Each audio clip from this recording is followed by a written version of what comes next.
Supreme Magus, Chapter 82, Interludium. After lunch, the group fell asleep.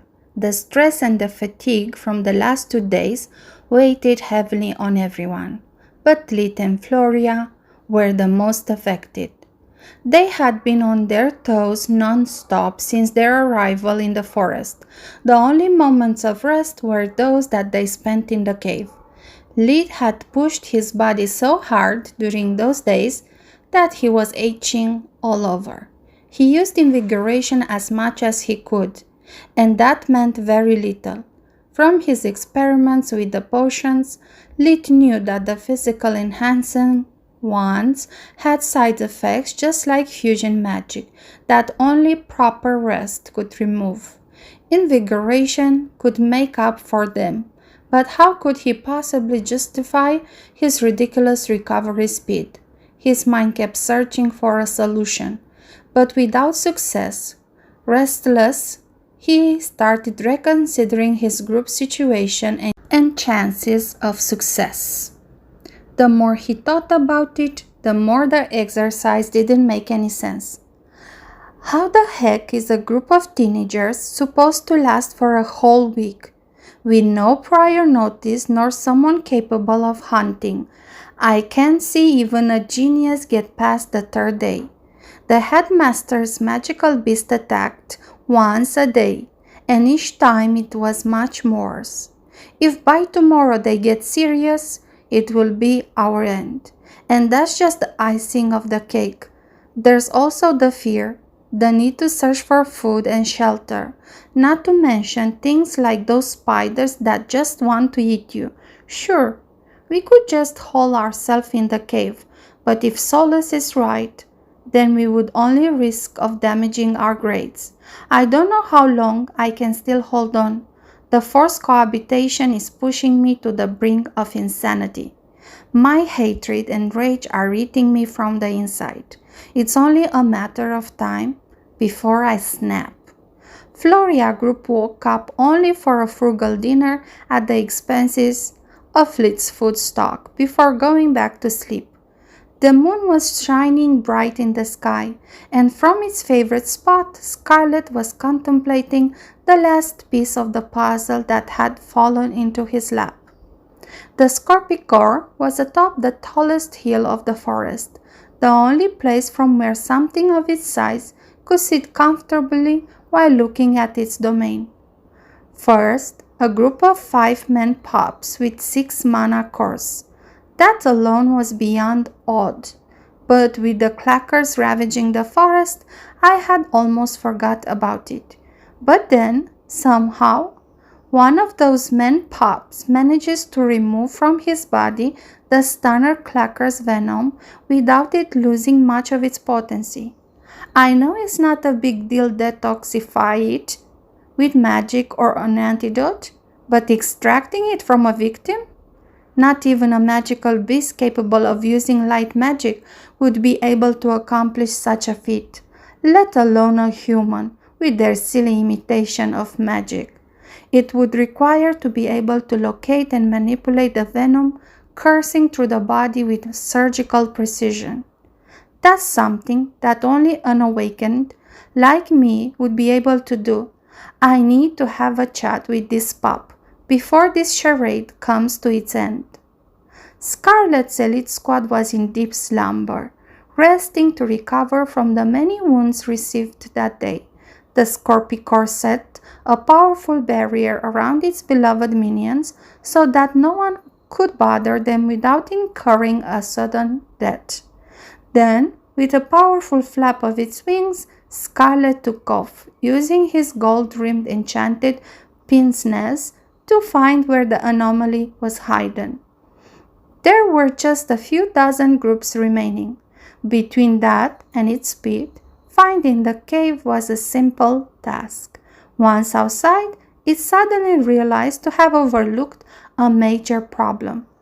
Damn it, how the heck do I start a conversation without scaring the wits out of him? Scarlet scratched its right ear with the back leg, searching for a solution. I got so used talking to Linjos and his minions that I had almost forgot that my appearance can be quite intimidating. Kidnapping isn't a good icebreaker. I could enter after devolving to a cat. But why should he talk to me? Damn, this is going to be harder than I expected. After pacing for a while, hoping Lyd would somehow notice its presence and wake up, Scarlet decided to change its approach. Thanks to the pince nez, it could see that the anomaly was a ring. The artifact was different from everything Scarlet had ever encountered. Its curiosity was more piqued by the second. Scarlet decided that if the owner was unavailable, it could always try with the artifact. Scarlet sent a tendril of mana thin as a silk thread to connect its mana core to Solus, establishing a telepathic link. Whatever you are, I demand an explanation. What are you trying to accomplish in my domain? Why are you leeching energy from a helpless pup? Speak, or I'll crush you between my fangs. Scarlet didn't like a human much, but was still polite towards them, hoping to avoid useless conflicts. But when facing cursed object, it would show no mercy, stooping down at their level and speaking the only language they knew, violence. Hearing that an alien voice resounding in her mind, Solus was terrified, instantly waking up. It had been such a violent intrusion that even Lyd regained his senses, his conscience dragged along with hers. "What is happening?" he asked. "I don't know. There's a voice in my head and a giant monster thingy outside." Using live vision, Lyd could see through the cave's wall Scarlet's silhouette and energy signature. His mouth went agape in front of the biggest and strongest magical creature he had ever seen. "Solus, what is mana core?" His mouth went dry. Lyd needed to lean against the wall to not fall on his knees from the shock. "Bright blue, but there's something odd. The amount of mana it holds, it's beyond words. It is like the word energy is willing seeping in its body. It's similar to your breathing technique, but unbelievably stronger. Lyd, I'm scared." "Same. Where are the professor? Without them we are dead." Knowing there wasn't much he could do, Lyd activated invigoration, quickly replenishing all his mana reserves and restoring his physical strength. If he had to die, he would die fighting without holding back. Watching the word energy flow inside the pup through its pince nez, Scarlet winced of joy. One of its questions was already answered. He was clearly unawakened too. But the problem now was to ascertain how deep he had been corrupted. Using another thread of mana, Scarlet created a separate mind link with Lyd. "Fear not, I mean no harm. Otherwise, I would have just made the hill collapse, burying you all alive. I only want to understand the cursed object, purpose, and goal. I don't want to kill you. But if you try defending that parasite, you leave me no choice." Lyd was so shocked hearing another voice in his head that he started to believe he was actually going mad. Everything was happening so fast, and he could not make head or tails of those words. "What cursed object? Who are you, and what do you want from me?"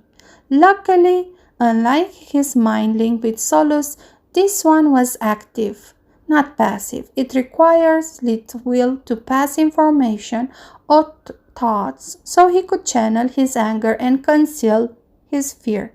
"Do you deny having a living being at your finger?" Since the monster knew so much, Lyd realized that lying would be useless.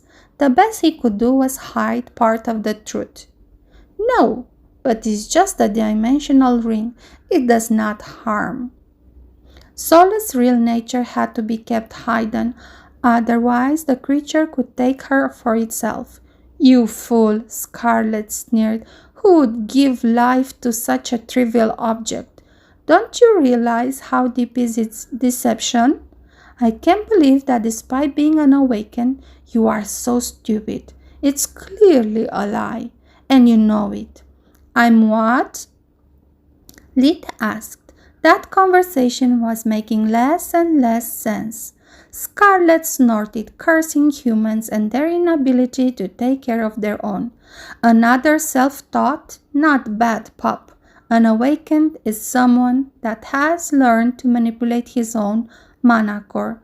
Not only it allows him to use magic the same way magical beasts do, guiding it with the mind instead of the body, but also makes possible to refine the mana core, drawing in the world energy and permanently adding to its own. It's what you just did, pup. Now tell me, how do you call your talent? Every one of you I met gives it different names. First magic, the supreme art, original magic, whatever. True magic, Litmine blurted without a second thought. He had finally met someone that could explain to him true magic.